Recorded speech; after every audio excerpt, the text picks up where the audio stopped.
Pemirsa, kasus perdagangan orang di Indonesia terus mengalami peningkatan. Dalam 3 bulan pertama tahun 2025, Polri menangani 609 kasus TPPO dengan 1.503 korban. Angka ini telah melampaui separuh dari total kasus sepanjang tahun 2024. Menyikapi hal tersebut, Ombudsman Republik Indonesia mendesak pemerintah untuk segera menetapkan rencana aksi nasional TPPO 2025 hingga 2029. Dokumen ini dipandang sebagai langkah strategis untuk menghadapi tindak pidana perdagangan orang yang semakin kompleks dan melintas batas negara. Anggota Ombudsman Johannes Wijiantoro juga menyebutkan penundaan penetapan RAN TPPO adalah bukti bahwa pencegahan belum menjadi prioritas nasional. Dan ia juga menekankan agar dokumen RAN TPPO memuat langkah realistis, terukur dan berpihak kepada korban. Senada dengan tersebut, Ketua Umum Jaringan Nasional Anti TPPO Rahayu Saraswati mendorong revisi Undang-Undang TPPO Nomor 21 Tahun 2007. Revisi diperlukan untuk memastikan pendekatan yang berfokus pada korban, bukan hanya hukuman terhadap pelaku. Di sisi lain, modus perdagangan orang semakin berkembang, baik melalui dunia maya maupun melalui perekrutan ilegal calon pekerja migran Indonesia. Kementerian Perlindungan Pekerja Migran Indonesia juga mengungkapkan telah menyelamatkan hampir 5.000 CPMI yang hendak diberangkatkan secara non-prosedural sepanjang tahun 2025. Upaya pemberantasan TPPO juga terus dilakukan Polri. Namun sejumlah jaringan internasional masih beroperasi dan memanfaatkan kelemahan regulasi. Salah satunya terungkap jaringan TPPO dari Bandar Lampung ke Bahrain yang menjerat korban dengan iming-iming pekerjaan di luar negeri. Kasus-kasus seperti ini menunjukkan bahwa Indonesia perlu bertindak lebih tegas dan bergerak lebih cepat. Sejauh mana negara hadir untuk memulihkan hak-hak korban dan membongkar jaringan TPPO secara menyeluruh? Dan apa saja upaya terukur yang harus dilakukan agar TPPO tak terus memakan korban baru? Pemirsa, inilah catatan Sinpo menanti rencana aksi nasional melawan TPPO. Bersama saya Dewi Manik, inilah catatan Sinpo.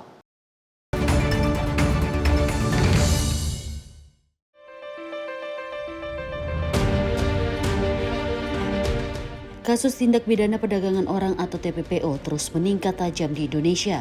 Dalam 3 bulan pertama tahun 2025, Polri mencatat 609 kasus dengan 1.503 korban, lebih dari separuh total korban sepanjang 2024.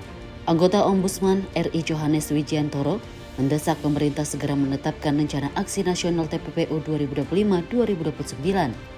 Sementara itu, Ketua Jaringan Nasional Anti TPPO Rahayu Saraswati mendorong revisi Undang-Undang TPPO agar lebih berpihak kepada korban dengan pendekatan victim-centered serta memperhatikan dinamika kejahatan digital dan modus baru perdagangan orang. Wakil Menteri Hukum Edward Omar Syarif juga memastikan revisi undang-undang akan selaras dengan undang-undang tidak pidana kekerasan seksual, termasuk menjamin restitusi dan kompensasi bagi korban. Kementerian Perlindungan Pekerja Migran Indonesia mencatat lebih dari 4.000 calon pekerja migran diberangkatkan secara ilegal. Banyak korban dijebak calo, diberangkatkan tanpa dokumen dan keterampilan memadai, hingga akhirnya menjadi korban TPPO. Polri menegaskan tidak akan memberi ruang bagi pelaku perdagangan orang. Rencana aksi nasional menjadi harapan agar perlindungan terhadap WNI benar-benar nyata, bukan sekedar wacana. Lantas sejauh mana negara hadir untuk memulihkan hak-hak korban dan membongkar jaringan TPPO secara menyeluruh? Dan apa saja upaya terukur yang harus dilakukan agar TPPO tak terus memakan korban baru?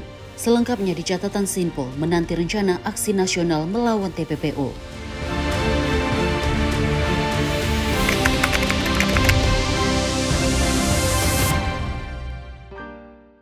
Pemirsa, kasus tindak pidana perdagangan orang TPPO di Indonesia kini semakin menunjukkan tren yang mengkhawatirkan.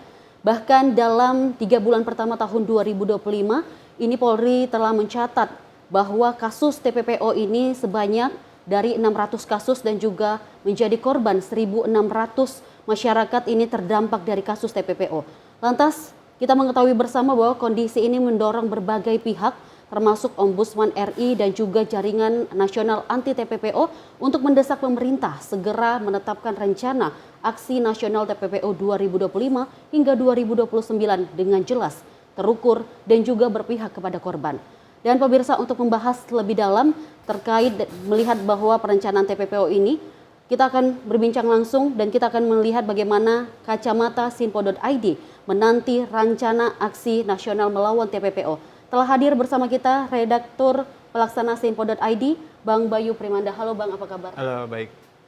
Luar biasa sekali ya Bang, hari ini kita akan membahas isu yang mungkin meresahkan di kalangan masyarakat.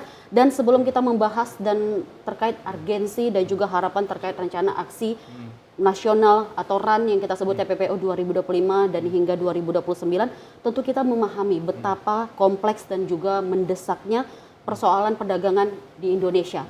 Kasus ini terus meningkat dan lemahnya koordinasi antar lembaga serta perlindungan untuk para korban ini belum optimal. Lantas seperti apa sih kacamata dari Simpo.id melihat fenomena yang saat ini sedang terjadi? Ya, kalau kita lihat terjadinya perdagangan orang ini, kita lihat dari asal masalahnya dulu, yaitu masalah finansial. Finansial menjadi salah satu penyebab utama seseorang untuk pada akhirnya memutuskan mencari kerja ke luar negeri. Ini yang pada akhirnya menjadi celah tersendiri buat para calo yang pada akhirnya menghubungkan para pencari kerja ini untuk kemudian bertemu dengan pihak-pihak yang salah yang akhirnya melakukan perdagangan orang. Ya, ini yang cukup disayangkan sehingga pada akhirnya masyarakat yang sejauh ini sebagaimana kita tahu itu terjadi di sejumlah provinsi ya di Indonesia ini, mereka yang minim literasi terus juga mungkin bisa dikatakan unskilled tiba-tiba mendapat kayak ilham ya layaknya jackpot gitu ya. Dia dapat tawaran terus bisa kerja ke luar negeri dengan iming-iming gaji yang cukup besar dan ternyata ketika di sana kerjanya tidak sesuai dengan apa yang diiming-imingi. Ini yang sangat-sangat miris karena memang pada akhirnya kita melihat kasus TPPO ini cukup kompleks juga dan ini juga butuh semua pihak berperan untuk mencegah terjadinya TPPO. Apalagi sepanjang 2025 itu ada sejumlah kasus yang sudah diungkap dan itu perdagangan orangnya juga melibatkan anak-anak. Ya. Maksud saya anak di bawah umur ya. Ini yang sangat miris dan apalagi parahnya itu ada beberapa negara yang memang semestinya masuk daftar hitam untuk tidak kemudian dijadikan tempat tujuan penyaluran tenaga kerja. Ini yang harus jadi evaluasi bersama untuk kemudian setidaknya mencegah tindak pidana perdagangan orang ini kembali terjadi seperti itu. Tadi sempat disebut bahwa ini kasusnya ke daerah dan juga terdapat ranah hitam lah ya disebut dengan daerah itu. Dan bagaimana sih Bang situasi kondisi perkembangan kasus di Indonesia saat ini karena tren ini kan semakin meningkat dan juga semakin mengkhawatirkan. Lantas latar belakang Ombudsman RI ini untuk mengganti ataupun mendesak pemerintah segera menetapkan TPPO ini dasarnya apa dulu Bang? Ya ini rencana aksi nasional ini memang sudah mendesak untuk kemudian segera dilakukan karena memang sebagaimana kita tahu belakangan ini ada sejumlah kasus yang terungkap di mana salah satunya ini yang cukup miris faktanya kita lihat di sosial media ya dan itu juga sudah ramai diberitakan oleh sejumlah media internasional ada tindak pidana perdagangan orang yang ternyata dalam prosesnya mereka justru menjadikan orang atau korban tersebut sebagai investasi para pedagang ini. Contohnya seperti ini. Ada beberapa waktu lalu itu terungkap kasus TPPO di wilayah Kamboja. Meskipun korbannya bukan WNI ya, tapi ya itu sebagaimana kita tahu modusnya sama, menawarkan pekerjaan terus kemudian dibawa ke luar negeri. Yang terakhir sebagaimana kita tahu ramai itu ada di Kamboja. Dan ternyata orang tersebut disuplai makanan kerjanya hanya cuma diem aja, cuma ternyata belakangan setiap harinya orang tersebut harus disedot darahnya karena memang darahnya itu langka, golongan darahnya langka, mungkin O resus plus atau apa ya, saya kurang paham juga, tapi golongan darahnya langka terus disedot tiap hari dan itu sangat-sangat menyakitkan karena memang pada akhirnya darahnya diperdagangkan, orangnya dikasih makan seadanya, bahkan ada beberapa momentum dia itu tidak mendapatkan makan.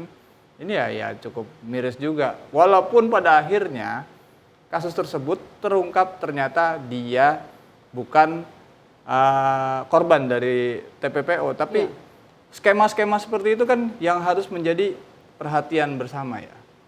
Bahwasanya tindak pidana perdagangan orang juga menjadi celah buat oknum-oknum lain untuk kemudian meraup keuntungan masing-masing. Ini yang harus kita waspadai bersama. Apakah memang yang terjadi di luar sana itu perdagangan orang atau tidak? Ini tentu penelusurannya lebih lama.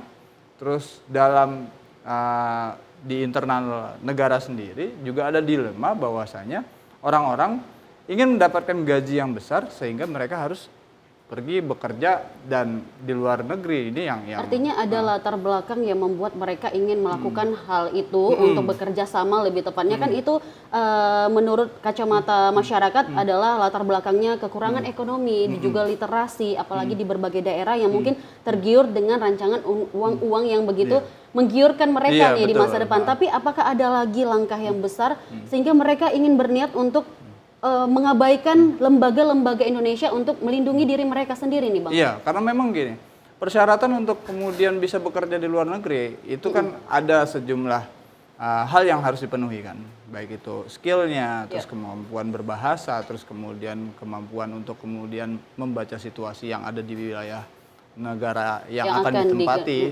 Itu menjadi sebuah pedoman awal, menjadi sebuah keahlian yang paling basic buat seorang pekerja untuk kemudian bisa survive di luar negeri. Seandainya mereka tidak bisa memenuhi hal tersebut, ya apa yang terjadi yang sebagaimana kita tahu pada akhirnya mereka kemudian dipindah sejumlah negara, terus kemudian dikaburkan caranya dia berkomunikasi, dibatasi, terus kemudian ya pada akhirnya mereka ya layaknya sapi perah. Benar. Untuk kemudian mereka disuruh bekerja tanpa dibayar dengan layak. Artinya ada perbuatan ataupun tindakan yang mereka lakukan atas lewat dari atau lemahnya pengawasan di lapangan dari faktor-faktor itu pun menjaga lembaga yang ada di Indonesia Bang saat ini. Tapi untuk melihat hal itu, apakah kita bisa disebutkan bahwa lemahnya pengawasan di lapangan terkait masyarakat yang ingin pergi tanpa ada perlindungan di sekitar mereka gitu Bang? Itulah yang makanya harus diperkuat lagi.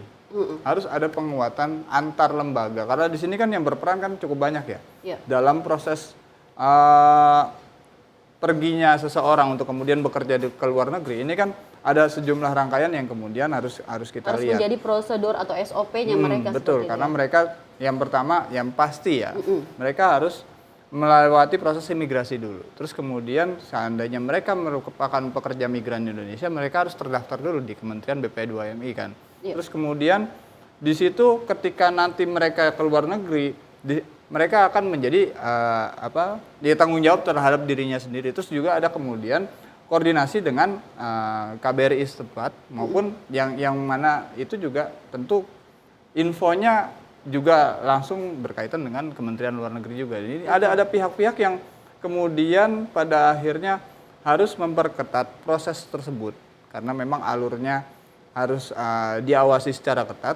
Bila seandainya itu ada kelemahan, ada celah-celah, ini yang kemudian dimanfaatkan oleh para calon untuk bisa membawa orang dengan gampangnya mengiming-imingi, terus kemudian mereka justru tidak mendapatkan apa yang dijanjikan seperti itu. Baik, pastinya dijanjikan seperti itu membuat mereka tergiur lebih tepatnya. Bang, tapi sejauh mana sih menurut dari kacamata Simpo.id ini peran dari Polri dan juga Ketua Gugus Tugas TPPO ini dalam menjawab kenaikan kasus yang mungkin terbilang sangat drastis ya, karena di tahun 2024 ini tercatat hingga 2000, dari sepanjang 2024 itu hanya mencatat korban TPPO itu 2000 orang. Namun ini di 3 bulan pertama kasusnya sangat meningkat, ada sampai 600 kasus dan 1.500 yang menjadi korban. Namun itu akan kita bahas, tapi Bang boleh spill dulu sejauh mana peran Polri sebagai ketua gugusan? Ya kalau seandainya kita lihat ini kemudian kasusnya melonjak, bukan berarti kasusnya itu meningkat sepanjang tahun ya. Ya. Kalau seandainya ini meningkat, berarti ada efektivitas yang kemudian dilakukan oleh aparat kepolisian untuk kemudian menindak. Jadi kalau kasus tersebut meningkat, berarti Satgas ini sedang bekerja. Satgas ini sedang bekerja untuk kemudian melihat bagaimana proses penindakan kasus-kasus tersebut dan kemudian pengungkapannya. Dan kita harapkan ini bisa jauh lebih efektif lagi, sehingga ke depannya kasus tersebut menurun karena memang pengawasannya yang sudah lebih ketat seperti itu. Jadi berarti akan adanya penurunan, tapi ini kan dalam proses masih dalam pengerjaan dari Polri dan juga gugus tugas TPPO ini ya Bang dalam penanganan ini. Dan kita akan membahas Bang bagaimana nantinya jika RAN TPPO ini terus tertunda dan dampak terhadap perlindungan korban maupun pencegahan ini seperti apa. Namun itu akan kita bahas sesaat lagi Bang. Kita akan hadir kembali pemirsa, jangan kemana-mana. Tetaplah bersama kami di Catatan Simpo.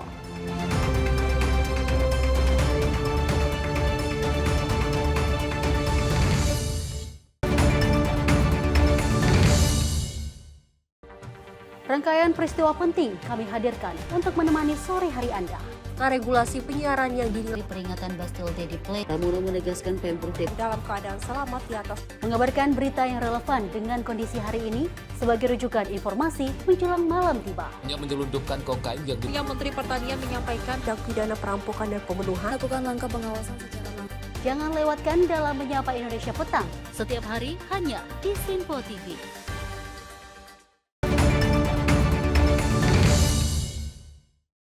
Terima kasih pemirsa, Anda kembali menyaksikan Catatan Simpo bersama saya Dewi Manik, dan kita akan melanjutkan kembali masih dalam penanganan TPPO 2025 dan juga 2029 ini. Dan kita menyaksikan bahwa tadi sudah sempat kita bahas revisi Undang-Undang Penegakan Hukum dengan tegas melawan dan juga perang melawan TPPO ini harus berubah arah, dan apa yang menjadi latar belakang dari kasus peningkatan yang meresahkan di kalangan masyarakat Indonesia untuk kasus TPPO ini.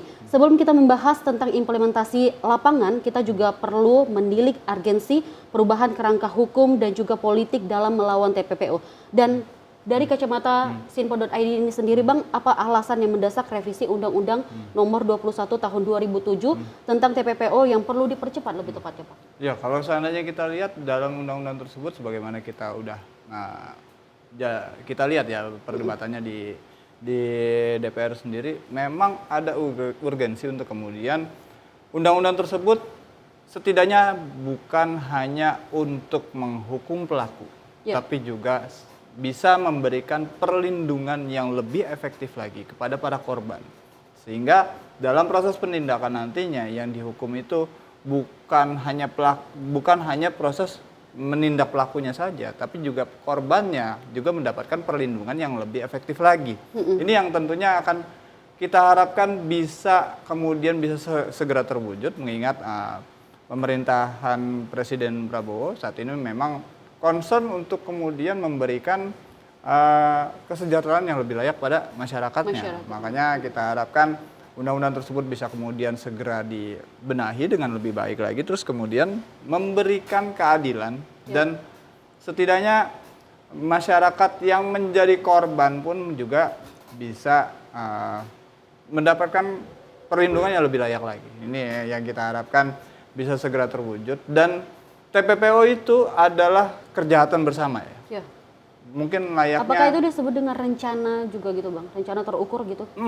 Dan ini mungkin seperti korupsi juga ya. Ini kejahatan yang akan tentu kita perangi bersama. Siapapun pihaknya tentu tidak menginginkan terjadinya korupsi. Begitupun TPPO. Siapapun pihaknya tentu tidak akan ingin terjadi tindak pidana perdagangan orang. Makanya ini akan lebih mulus lagi dalam proses pembahasannya nanti di DPR. Ya, kita harapkan semua pihak bisa berkontribusi untuk kemudian menyuarakan apa saja yang perlu dilakukan oleh sejumlah pihak untuk kemudian setidaknya menjadi evaluasi bersama agar tindak pidana perdagangan orang ini tidak terulang kembali seperti itu. Tapi dari undang-undang ini kita melihat bahwa kondisi saat ini itu terkait restitusi, lebih tepatnya ini, dan kompensasi untuk bagi korban TPPO, dan apakah ini masih terlalu sulit untuk diakses masyarakat terkait informasi dan juga perlindungan yang harus mereka dapatkan untuk layak bekerja di luar ataupun dimanapun yang digiurkan kepada saudara-saudari ataupun kerabat-kerabat kita terdekat ini Bang? Ya, simpelnya sih gini, ada peran aparat pemerintahan yang lebih terdekat lah dengan masyarakat, yaitu RT RW terus kemudian desa. Setidaknya itu memberikan hadir untuk kemudian mensosialisasikan bagaimana kalau seandainya mereka ingin bekerja di luar negeri, apa saja yang harus dilakukan, apa saja yang menjadi syaratnya yang harus benar-benar dipenuhi. Ini yang pada akhirnya bisa terus disuarakan karena para calon juga mencari celah, ini calo TPPO ya, mencari TPPO, celah agar masyarakat itu bisa berminat dengan apa yang ditawarkan oleh mereka. Makanya ketika ini himbauan juga kepada masyarakat ya. Ketika ada sebuah iming-iming yang menggiurkan, yang menawari bekerja di sebuah negara dengan gaji yang besar, yang pertama sih pasti gaji yang besar yang jadi iming-iming utama. Terus selanjutnya persyaratannya yang lebih minim daripada persyaratan yang pada umumnya diterapkan oleh BP2MI, ini harus menjadi sebuah catatan dan menjadi perhatian khusus ya. Karena memang pada akhirnya bila seandainya syarat-syarat itu dilangkahi, termasuk salah satunya kemampuan berbahasa, terus kemudian skill yang berarti dibutuhkan. Sudah dimiliki ataupun jadi ilegal gitu ya Bang? Iya, ada potensi seperti itu karena mereka tentunya ketika nanti ke luar negeri, itu akan dibawa bukan menggunakan visa kerja, tapi visa pelancong yang pada akhirnya visa itu disalahgunakan ketika mereka bekerja pun dalam proses pekerjaan yang ilegal karena mereka tidak menggunakan visa kerja seperti itu. Iya. Baik Bang, tapi sebelum mereka untuk melakukan keberangkatan di sana pasti akan ada pihak-pihak atau kita dapat katakan oknum lebih tepatnya untuk membantu masyarakat kita yang kurang literasi terkait ini, perlindungan masyarakat Indonesia ini dan membantu ataupun ikut serta dalam melakukan TPPO ini sendiri Bang. Lantas seperti apa sih untuk penindakan yang sudah menyentuh pelaku di tingkat atas dan juga oknum resmi lebih tepatnya mafia jaringan internasional seperti ini, hukum apakah sudah menjadi fondasi yang kuat bagi mereka nantinya untuk melindungi korban Bang? Kalau kita lihat dalam proses penindakannya oleh Satgas TPPO ya, sejauh ini kan terungkap ada calo-calo yang memang memanfaatkan celah. Berarti secara nggak langsung celah-celah tersebut menjadi salah satu permainan untuk kemudian bisa diakali. Nah makanya celah yang salah satunya ya terkait ya visa tadi, di mana visa yang pada akhirnya mereka itu bisa gampang mendapatkannya, sementara ketika nantinya sudah di luar negeri justru bukan melakukan kalau artinya visanya, banyak kerjasama dong untuk pembuatan visa dan juga perlindungan di sana seperti apa. Banyak pihak-pihak atau oknum-oknum yang kita sampaikan bahwa itu bukan kecil tapi besar.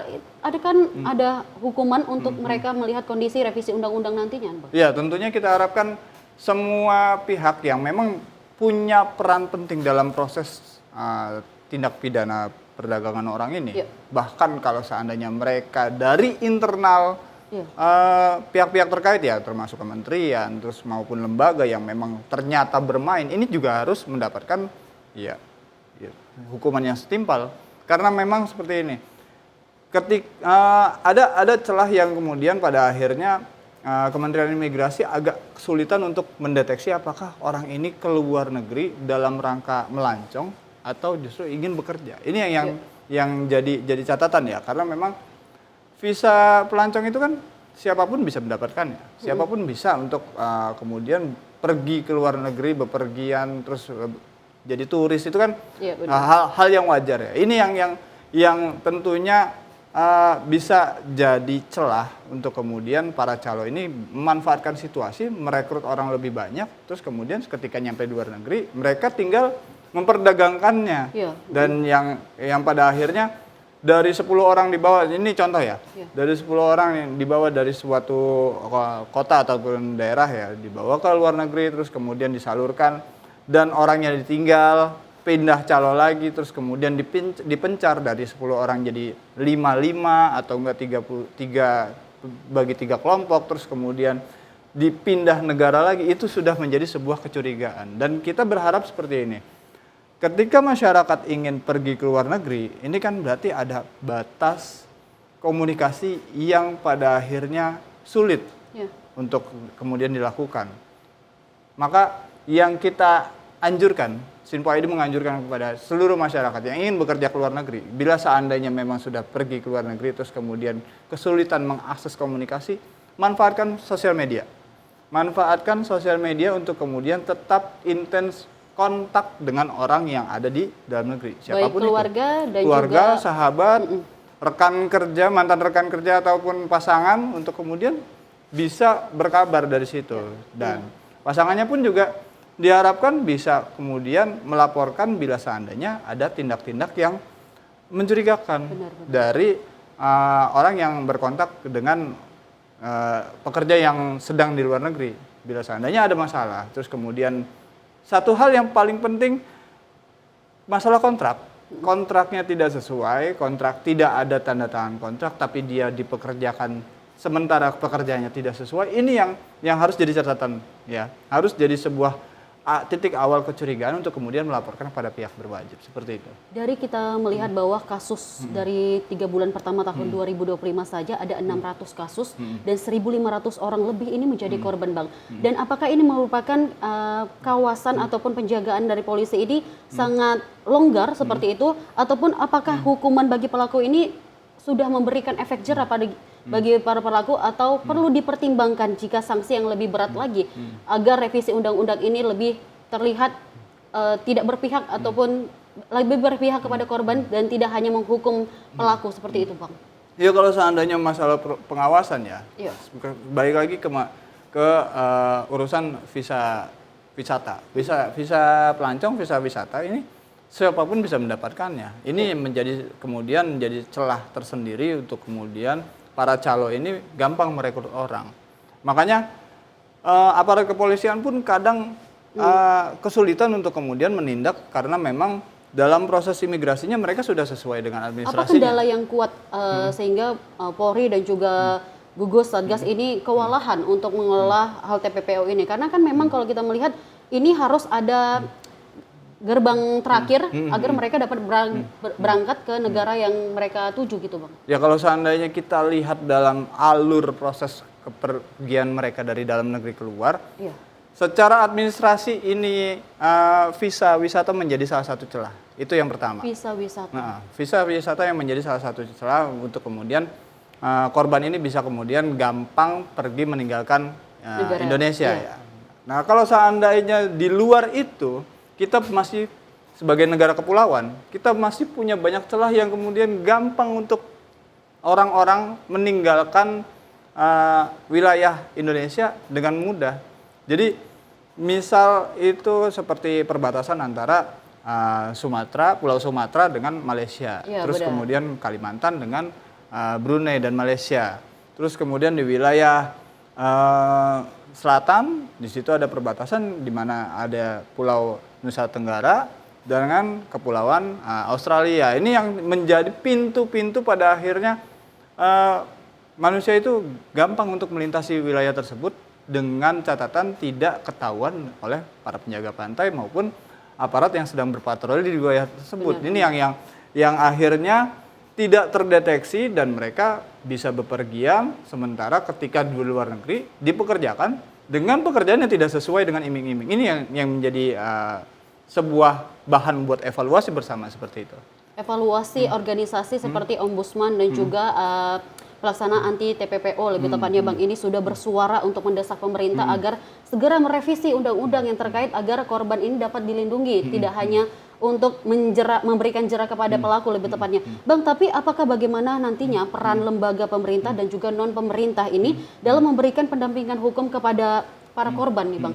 Karena dari 1.600 korban ini mungkin mereka merasa sendiri di negara kita dan banyak sekali keluarga yang sangat kecewa kepada Indonesia, terutama daerah-daerah yang terpencil lebih tepatnya, Bang, untuk sedikitnya literasi terkait informasi TPPO ini, Bang. Bagaimana itu? Ya, ini sebagaimana kita bilang tadi, ini menjadi sebuah upaya bersama. Yaitu yang pertama pastinya meningkatkan rasa nasionalisme dulu. Kita menumbuhkan rasa nasionalisme terhadap masyarakat Indonesia yang memang selama ini berada di wilayah yang cukup terpencil dan itu kurang mendapatkan sosialisasi untuk kemudian mendapatkan akses kesejahteraan yang selama ini memang digulirkan oleh pemerintah. Itu yang pertama. Yang kedua, dengan adanya upaya-upaya sosialisasi tersebut, maka diharapkan masyarakat yang berada di sejumlah wilayah terpencil tersebut bisa paham. Terus kemudian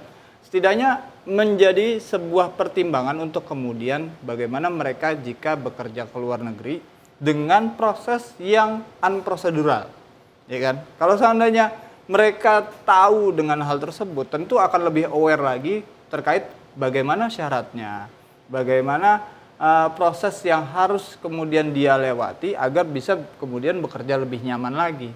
Sebagaimana kita tahu, tindak pidana perdagangan orang ini lebih fokus kepada pihak-pihak yang ingin menyalurkan pekerja dengan gaji atau pembayaran yang lebih rendah. Bahkan di beberapa tempat, sebagaimana kita tahu, mereka justru tidak dibayar, tidak digaji. Bahkan ada beberapa orang yang memang disalurkan ke luar negeri bekerja untuk kepentingan-kepentingan yang lebih negatif lagi.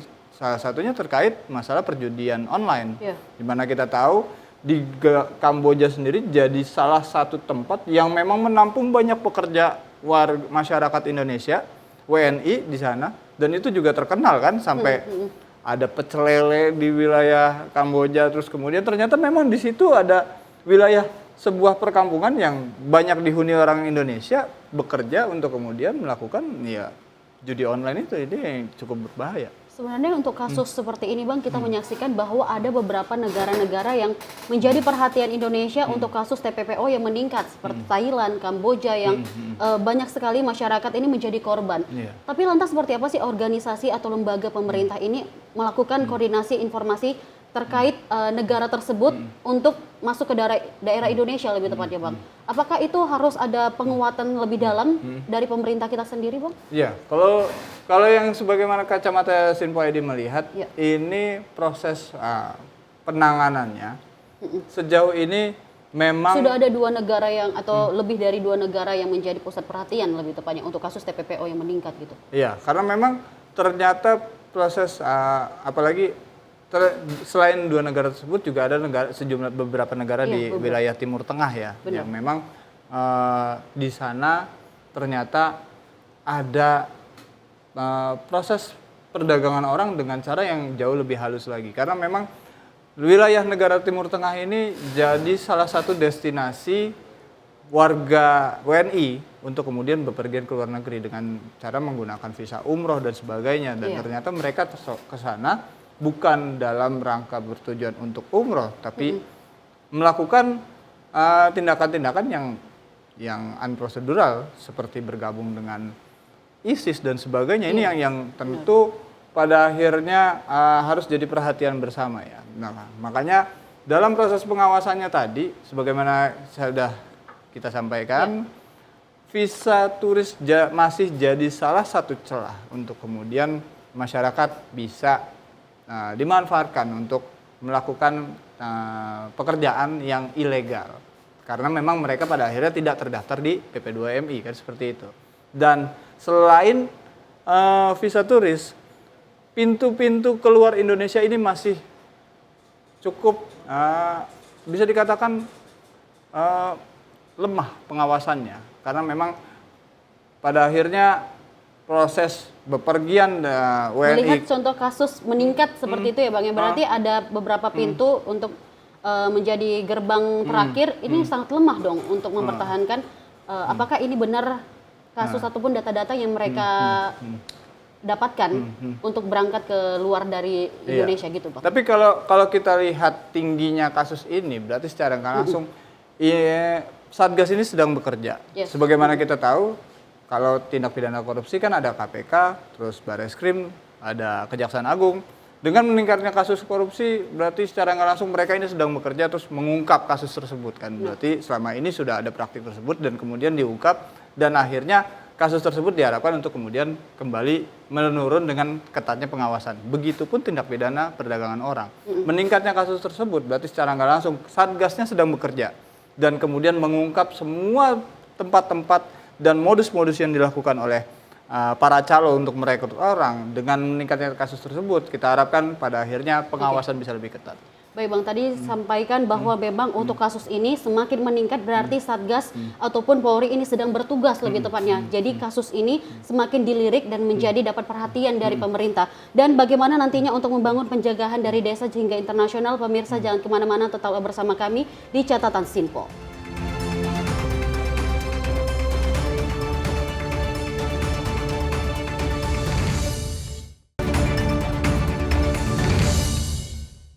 Apa saja peristiwa terhangatnya akan menemani Anda di waktu istirahat siang?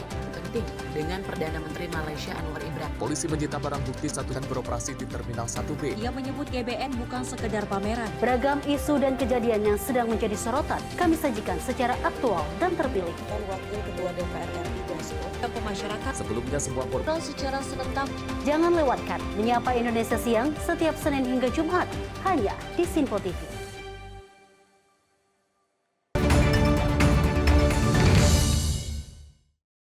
Terima kasih pemirsa, Anda kembali menyaksikan Catatan Sinpo. Kalau tadi kita sudah membahas terkait bagaimana latar belakang dan juga kasus dan bagaimana tindakan Polri dan juga gugus Satgas untuk menangani atau melawan TPPO ini, dan bagaimana juga revisi Undang-Undang Nomor 27 Tahun 2007 yang akan nantinya dibahas oleh pemerintah secara mendalam untuk melindungi para korban dan tidak berpihak secara khusus, yang kita melihat bahwa ini merupakan hanya memberikan efek jerah kepada juga para pelaku. Dan pemirsa, kita juga menyaksikan bahwa bagaimana nantinya akan membangun pencegahan dari desa hingga internasional. Tadi kita sempat membahas di akhir segmen, Bang, bagaimana untuk melawan strategi holistik lawan TPPO ini, Bang. Karena pertemuan dari upaya untuk menanggulangi TPPO ini tidak cukup hanya untuk dari level pusat saja, dan ini perlu strategi komprehensif dari akar rumput hingga tingkat global. Namun untuk peran krusial desa migrasi emas dalam memutuskan rantai penempatan non prosedural ini seperti apa, Bang? Ya, kalau seandainya kita lihat dalam alurnya ya, kalau seandainya hanya berfokus pada pencegahannya di pemerintahan pusat juga, itu tentu akan berat terasa kalau seandainya hanya pemerintah pusat saja yang melakukan hal tersebut. Maka pemerintah daerah pun diharapkan juga bisa memberikan kontribusinya sampai ke tingkat desa. Berarti secara nggak langsung seperti ini.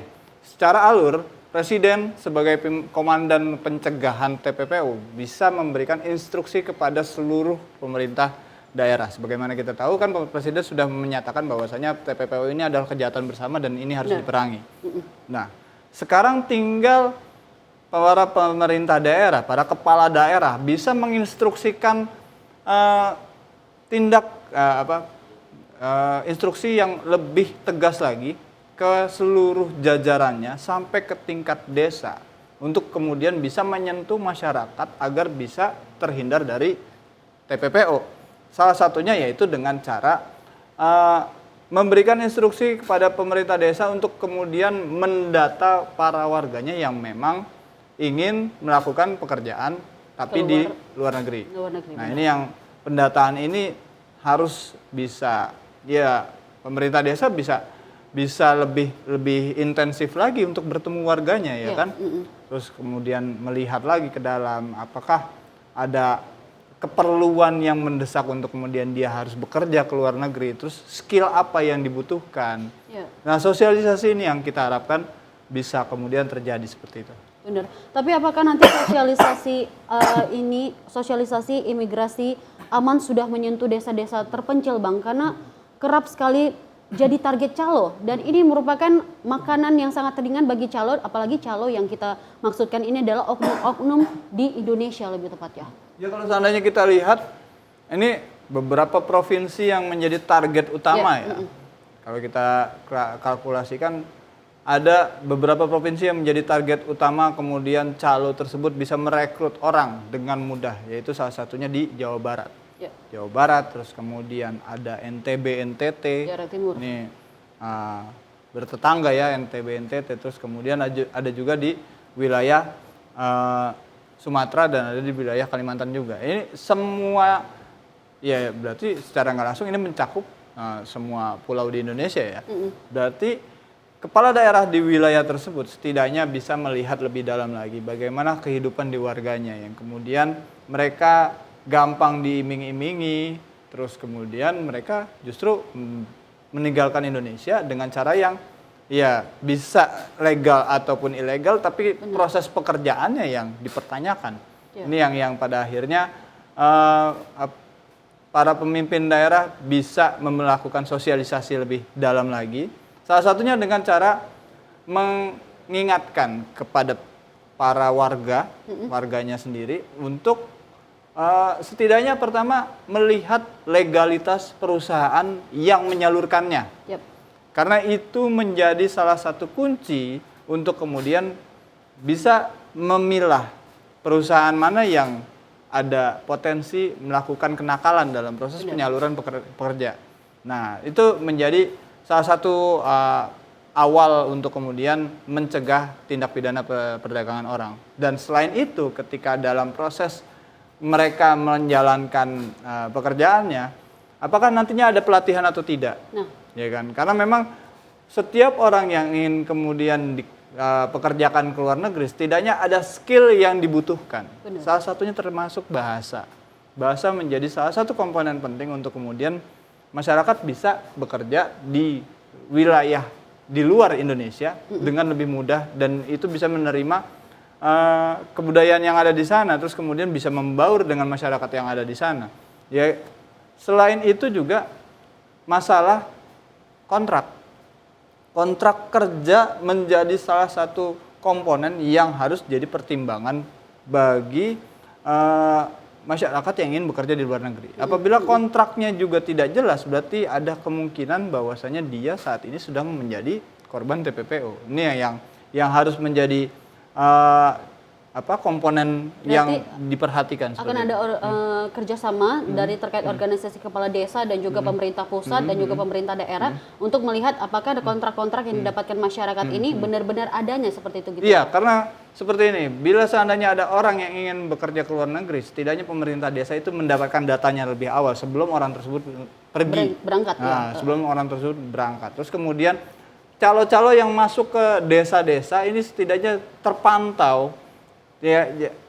Dipantau aktivitasnya, apakah mereka melakukan perekrutan dengan benar, apakah memang yang direkrut itu adalah orang dengan usia-usia yang produktif, bukan lagi anak di bawah umur. Karena beberapa kasus yang kemudian terungkap oleh Satgas TPPO, ternyata ada anak di bawah umur yang justru diperdagangkan. Ini yang sangat miris sekali, karena memang mereka masih muda, masih lugu, tidak tahu bagaimana alur proses pekerjaan, kontrak dan sebagainya. Yang penting mereka kerja dapat uang, dan ternyata justru disalurkan ke pekerjaan yang ilegal, dan sebagaimana kita tahu pada akhirnya mereka justru menjadi korban yang naudzubillah seperti itu. Tapi kita mengetahui Bang bahwa banyak sekali perusahaan-perusahaan yang menjadi tonggak ataupun kepala untuk memberangkatkan mereka lebih tepatnya. Dan apakah nantinya dari penyalur tenaga kerja ini, kita sebut dengan penyalur tenaga kerja ini telah diawasi dengan ketat oleh pihak pemerintah, dan juga nantinya apakah terjadi pengawasan, apa yang terjadi jika pengawasan terhadap penyalur tenaga kerja ini dengan pengawasan yang lemah seperti itu Bang? Kalau kita lihat sejumlah perusahaan yang memang sudah terdaftar untuk kemudian sebagai penyalur pekerja ke luar negeri, tentu melakukan prosedur-prosedur yang sudah ditetapkan. Sebagaimana kita tahu, mereka tentunya punya standar tersendiri untuk kemudian melengkapi persyaratan-persyaratan yang dibutuhkan oleh calon pekerja. Yang menjadi catatan di sini adalah perusahaan yang memang tidak memiliki legalitas, terus kemudian menjaring orang-orang yang menjaring korban yang ingin bekerja di luar negeri dengan iming-iming, dan ini biasanya itu disalurkan penyebarannya lewat mulut ke mulut ya. Oh, berarti tidak melalui dengan tenaga penyalur gitu seperti itu ya Bang? Karena ini calo-calonya ya ini yang cukup masif juga, dan pada akhirnya sebagaimana terungkap hampir ribuan kasus, berarti secara nggak langsung penyebaran kabar dari mulut ke mulut ini cukup masif juga, dan itu juga bisa menguntungkan para calo juga. Bahkan ada satu kasus di daerah Bekasi, lebih tepatnya kita mengetahui bersama baru tahun ini juga kasusnya, kalau mereka ataupun keberangkatan dari seseorang ini merupakan dari oknum temannya sendiri. Artinya akan ada komunikasi untuk dia tidak berangkat namun memberangkatkan temannya seperti itu ya Bang? Ya, ini yang pada akhirnya cukup miris juga karena memang seperti ini. Alurnya tindak pidana perdagangan orang ini nggak melulu harus melalui calo yang memang yang mengaku secara resmi dari sebuah perusahaan yang memiliki legalitas. Karena bisa jadi orang terdekat yang memang dalam tanda kutip dia ingin mengiming-imingi tapi ternyata di belakang hari dia justru menerima uang itu, namun nyawa teman sendiri diberikan hilang, gitu, ini hilang yang, seperti itu. yang pada akhirnya harus jadi perhatian bersama karena memang dia cukup miris juga untuk pada akhirnya ada ya termasuk salah satunya ini Bekasi yaitu ya mengorbankan teman sendiri untuk kemudian diserahkan sementara dia mengambil keuntungan pribadi dalam proses tersebut. Tapi melihat kasus ini Bang, sejauh mana sih peran dari tim reaksi cepat sendiri untuk dalam menanggapi permasalahan atau laporan penempatan ilegal yang seperti ini, kasus yang mungkin ini 1 atau 2 kali sudah terjadi gitu Bang. Untuk sejauh mana peran dari tim reaksi cepat ini, seperti apa tanggapan dari kacamata Sinpo.id? Ya, dengan banyaknya kasus, Sinpo.id melihat bahwasanya para tim dari reaksi cepat ini sedang melakukan pekerjaan yang cukup efektif juga. Berarti secara nggak langsung bertambahnya kasus bukan berarti memang semakin meningkat, tapi penindakannya yang semakin menyeluruh. 3 bulan pertama tahun 2025 saja sudah sangat meningkat untuk mencapai dari 2024 gitu ya Bang? Iya betul, karena kita harapkan seperti ini, semakin meningkatnya kasus tersebut kemudian diungkap, berarti semakin banyak orang yang terselamatkan, ya kan? Karena jika seandainya ada orang yang tidak terdeteksi, terus kemudian kasusnya itu dia kemudian bisa keluar negeri dengan gampang dan tidak tertangkap atau tidak terungkap oleh TRC ini, berarti masih ada pihak-pihak yang belum terungkap. Nah ini semakin meningkat kasus berarti makin banyak orang yang diamankan, makin banyak orang pula yang diselamatkan. Ya kita harapkan mereka bisa bekerja jauh lebih efektif lagi. Terus koordinasi dengan pihak-pihak lain, jadi tidak hanya dalam proses penindakan terhadap para pelaku saja, tapi yang menjadi korbannya juga mendapatkan perlindungan dan mendapatkan solusi. Benar. Ini yang jadi elemen utama untuk kemudian mengurangi, meminimalisir terjadinya tindak pidana perdagangan orang, yaitu memberikan solusi dengan cara seperti ini. Bila seandainya Anda tetap ingin mau bekerja ke luar negeri, tolong lewati jalur-jalur yang ilegal dan jalur-jalur yang legal maksudnya. Nah, jalur-jalur yang legal itu melalui perusahaan-perusahaan yang memang terdaftar, memiliki legalitas, memiliki kredibilitas untuk kemudian memberikan jaminan ketika mereka bekerja ke luar negeri. Lengkapi itu saja. Jadi disalurkan ke pihak-pihak yang memang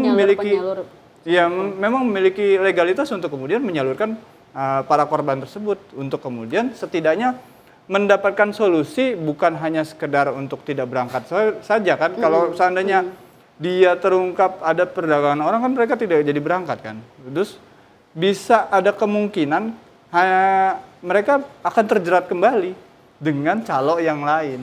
Maka ini harus ada sosialisasi lebih dalam lagi.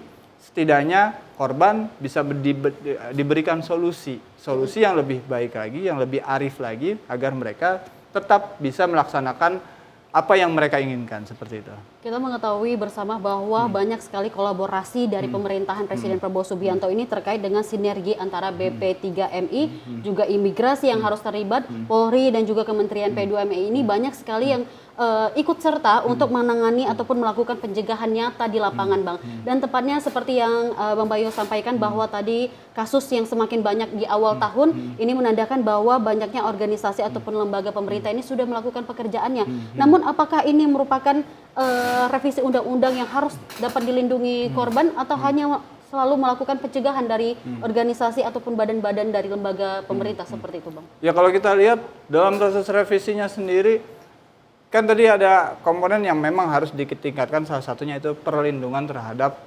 korban-korban tindak pidana perdagangan orang. Sebagaimana kita tahu korban ini setidaknya ketika dia itu dianggap sebagai korban, dia bisa bersuara Benar. Iya kan? Bersuara untuk kemudian mengungkap bahwasanya Ternyata alur tidak tersebut. saya saja juga alurnya seperti apa gitu ya. Itu dia.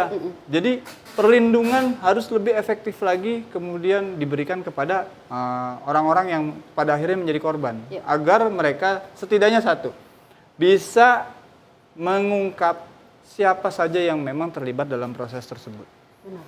Pihak siapa mana saja, lembaganya mana saja, kalaupun ada oknumnya dari mana saja, ini bisa kemudian disuarakan dan ditindak secara menyeluruh agar tim reaksi cepat yang sebagaimana kita bahas tadi ya dari Satgas TPPO ini bisa kemudian masuk ke dalam ranah tersebut dan melakukan penindakan lebih menyeluruh kembali. Jadi korban mendapatkan perlindungan, setidaknya juga mendapatkan solusi atas permasalahan yang mereka hadapi dan juga Satgas juga bisa mengungkap hal tersebut lebih dalam. Menarik sekali kalau tadi kita melihat dapat perlindungan, solusi untuk para korban, namun yang tersedia di layanan khusus bagi korban di daerah lebih tepatnya. Kalau kita melihat banyak sekali daerah yang menjadi korban nih Bang. Dan seperti apa sih rumah pemulihan atau unit pendampingan terhadap korban hingga sejauh ini jika kasus yang sudah naik dan juga banyak sekali kolaborasi pemerintahan yang sudah menangani, seperti apa Bang unit pendampingan dan juga pemulihan ataupun rumah pemulihan untuk para korban ini Bang? Nah kalau rumah pemulihan ini kan fungsinya adalah kemudian menangani para korban yang menjadi objek dari perdagangan orang ya. Salah satunya untuk Kepala Imigrasi dan juga Kementerian P2MI yang sangat gencar di tahun ini untuk menangkap ataupun melakukan akses sejauh mana TPPO ini telah berjalan seperti itu ya Bang? Ya, kalau rumah pemulihan ini kan pada akhirnya mereka juga harus berkolaborasi dengan pihak-pihak terkait, termasuk salah satunya Kementerian Kesehatan juga. Karena memang beberapa orang yang pada akhirnya menjadi korban tindak pidana perdagangan orang, di sana mereka, kan kita nggak tahu kan, mereka terkontaminasi apa. Terus kemudian ada beberapa kasus yang pada akhirnya terungkap, ada korban yang overdosis obat-obatan, terus kemudian di sana juga mendapatkan tindak kekerasan. Ini yang pada akhirnya Kementerian Kesehatan juga melihat hal tersebut. Ya, yang paling ditakutkan sih ketika mereka menjadi korban terus kembali ke tanah air membawa virus-virus ini yang sangat ditakutkan. Karena di luar negeri para korban perdagangan orang ini bukan hanya sekedar diperah tenaganya, tapi bisa menjadi salah satu agen yang kemudian bisa disusupkan. Ya, sebagaimana kita tahu ya virus penyakit dan sebagainya ini harus kemudian Apakah bisa rasa dicegah. trauma juga untuk para korban juga harus Termasuk salah dipulihkan, satunya karena memang mereka ketika di luar negeri tentu mendapatkan tindakan-tindakan yang tidak prosedural. Ya. Sebagaimana kita tahu mereka keluar juga sudah dalam proses yang tidak sesuai, terus dipekerjakan dengan secara ilegal, ya tentunya apapun bisa diperbuat, ya kan? Apapun bisa diperbuat oleh pelaku, terus kemudian ya menganggap bahwasanya manusia yang ada di depan mereka adalah objek yang diperdagangkan seperti itu. Luar biasa sekali untuk pembahasan kita sekali ini Bang, dan juga kita mengetahui bahwa penanganan TPPO sudah menjadi isu prioritas nasional kah? Dari kacamata sinpol.id sendiri, itu pertanyaan terakhir saya, dan dalam RPJMN ini atau kebijakan pembangunan apakah sudah menjadi prioritas nasional bersama nih Bang untuk Indonesia? Ya ini menjadi sebuah prioritas bersama karena memang perdagangan orang ini adalah kejahatan bersama yang harus kita perangi. Berantas. Ya, sama kayak korupsi ya, ini kejahatan yang memang siapapun tidak menyenanginya dan itu harus kemudian diberantas secara tuntas seperti itu.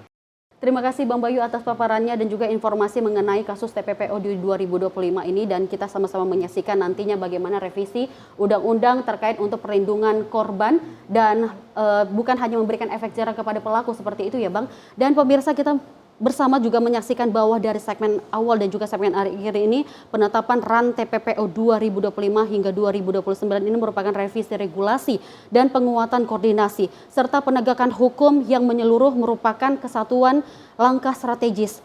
Kita juga mengetahui dalam memenuhi tanggung jawab konstitusionalnya ini untuk hanya sekedar melindungi masyarakat Indonesia. Pemirsa, sekarang bukan waktunya lagi sekedar membahas, namun harus bertindak. Karena di balik setiap angka statistik ada manusia yang dirampas hak dan juga martabatnya. Terima kasih sudah menyaksikan catatan Sinpo. Saya Dewi Manik mewakili kru yang bertugas pamit. Dan saksikan terus Sinpo TV untuk update berita terbaru Anda. Sampai jumpa.